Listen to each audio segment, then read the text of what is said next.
The battlecruisers also served another strategic purpose: power projection.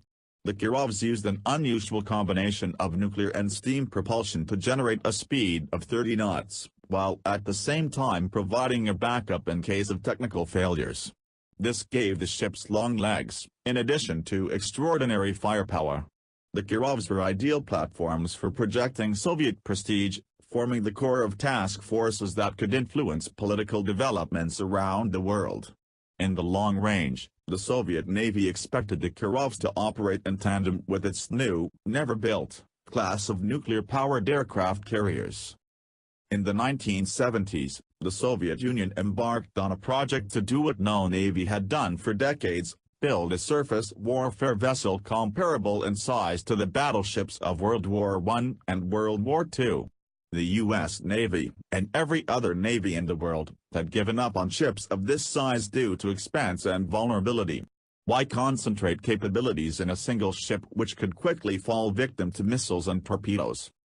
The Soviets not only persisted in building the ships, but have kept them in service even after the Cold War ended.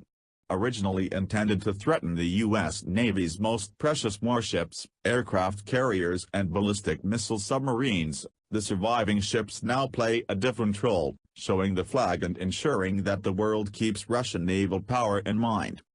Origins. The Kirovs, Project 1144, originated as nuclear-powered anti-submarine cruisers, designed to either hunt American missile submarines, or protect Soviet nuclear bastions from U.S. and British attack boats. At the time of their initial conception, the Soviets did not focus on anti-ship capabilities in their surface ships. However, improvements in missile technology, combined with the increasing threat posed by American surface vessels and especially American carriers, made it possible to imagine a ship that could combine surface, subsurface and anti-submarine warfare capabilities. The ship that could fulfill all of these missions was immensely large by Cold War standards. Built around the P-700 Granite surface-to-surface missile system, the Kirovs could threaten Western carrier battle groups while also carrying out an anti-submarine role. Displacing 26,000 tons, the Kirovs dwarfed previous Soviet surface ships. Indeed, the United States itself had not constructed surface warfare vessels of this size since World War II. Only aircraft carriers and large, flat-decked amphibs exceeded the Kirovs in size. The battlecruisers also served another strategic purpose: power projection. The Kirovs used an unusual combination of nuclear and steam propulsion to generate a speed of 30 knots, while at the same time providing a backup in case of technical failures. This gave the ships long legs, in addition to extraordinary firepower. The Kirovs were ideal platforms for projecting Soviet prestige, forming the core of task forces that could influence political developments around the world. In the long range, the Soviet Navy expected the Kirovs to operate in tandem with its new, never-built, class of nuclear-powered aircraft carriers.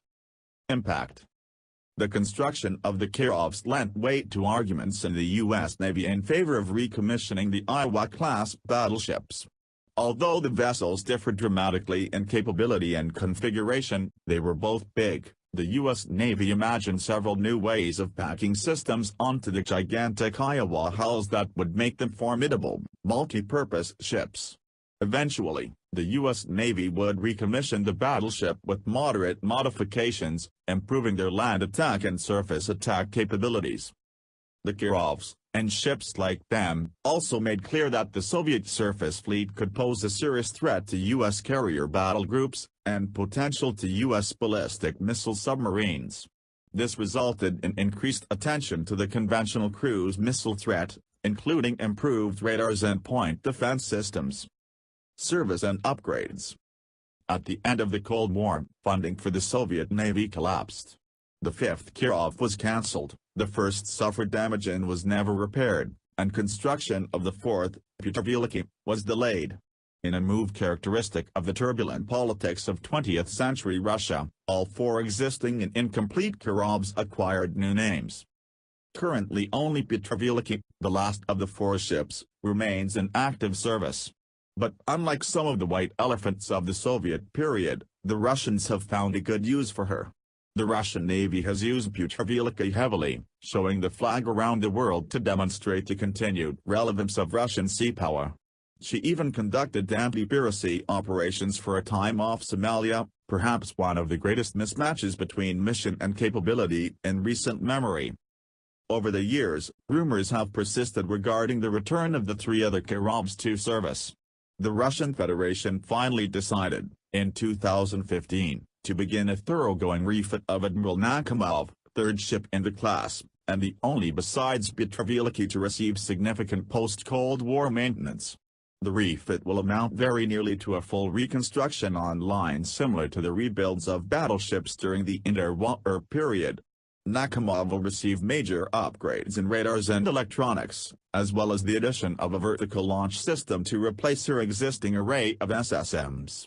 This will serve to make her a far more modern, capable unit. When Nakhimov leaves refit in 2018, Putrovelika is scheduled to receive the same treatment over a 3-year period. The other two ships will likely never return to service. Kirov, later Admiral Ushakov, suffered a reactor accident in 1990 and was never fully repaired. Franz, now Admiral Lazarev, entered reserve in 1994, and is reputedly in very poor material condition. The Kirovs fulfilled, and continue to fulfill, a very real role for Russian sea power. They can threaten U.S. assets, while also providing an impressive, prestigious platform for the display of Russian maritime prowess. They demonstrate that the large surface ship model that went out of style at the end of World War II can nevertheless result in a formidable collection of weapons, depending on the configuration of those systems. Assuming that the refits of Nakhimov and Putrovelika continue to go forward, we can anticipate continuing to see these ships in Russian service for decades.